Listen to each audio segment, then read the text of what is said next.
Hey everybody. Okay, this is an add-on to the last lesson dealing with rational equations, and what I wanted to be able to do is show you the two example problems that I had on there. The very first one, this was the problem, 1/4 plus 1/5 equals 1 over, and we had t, but I put in x for Desmos. Okay, and in doing this, look at this, we have us a vertical line. And our answer was 20 divided by 9, which ends up like 2.2. And whoops, if I zoom in here, it's like 2.2 repeating. That is where my actual point is. Okay, remember every time we solve, set the equation equal to 0, we're finding the x-intercepts or the solutions, the roots or the zeros. Okay, so that was that one. And we actually, our solution, 20 divided by 9, was a solution for it. And then I showed you another example. We ended up with two answers for this. We ended up with the solutions of x equals 7 and x equals a negative 7. But remember, whenever we plugged in 7, it wasn't a solution because we ended up with zeros in our denominators. If you look at the graph, here is 7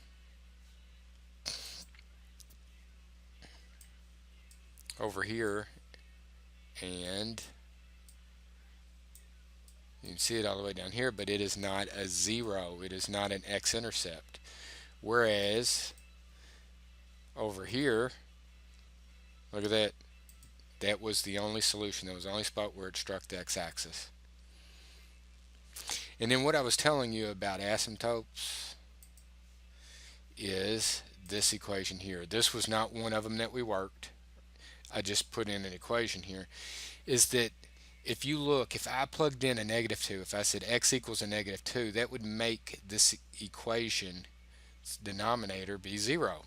In the numerator, it would be fine. I would get a solution for it. But in the denominator, I end up with it being 0. If I zoom in here and look at where it's 2, both of these graphs continue to get closer and closer to 2 the further and further that we go. See how it looks like it's just getting closer and closer and closer to where it's almost going to edge along 2, but it will never reach 2. And this one here, it's getting closer and closer to 2 as we go up the y-axis. My range goes from negative, or I'll start up here, positive infinity, because it just keeps going, but it'll never reach 2, to negative infinity, because it just keeps going and going and going. My domain is all real numbers except for negative 2. So I have the union negative infinity up to negative 2 with parentheses separating them, union negative 2 with a parenthesis, comma, positive infinity with the parenthesis.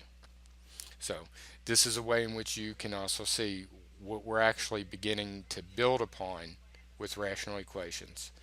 And some of the graphs, they can be very extraordinary how they actually turn out, but then once you start looking at the principles behind it, well, that's how the graph should look. It can't be a negative 2, and this is what we end up with. All right, guys, good luck with the homework.